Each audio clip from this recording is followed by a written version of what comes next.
اور جو اپنے پروردگار کی خوشنودی حاصل کرنے کے لیے مصائب پر صبر کرتے ہیں اور نماز پڑھتے ہیں، اور جو مال ہم نے ان کو دیا ہے اس میں سے پوشیدہ اور ظاہر خرچ کرتے ہیں اور نیکی سے برائی کو دور کرتے ہیں، یہی لوگ ہیں جن کے لیے عاقبت کا گھر ہے، یعنی ہمیشہ رہنے کے باغات جن میں وہ داخل ہوں گے، اور ان کے باپ دادوں اور بیویوں اور اولاد میں سے جو نیکوکار ہوں گے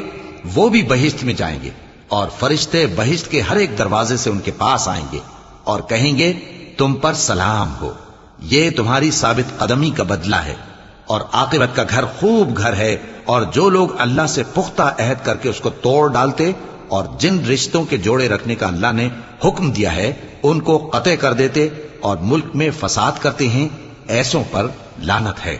اور ان کے لیے برا انجام ہے۔ اللہ جس کا چاہتا ہے رزق فراخ کر دیتا ہے اور جس کا چاہتا ہے تنگ کر دیتا ہے، اور کافر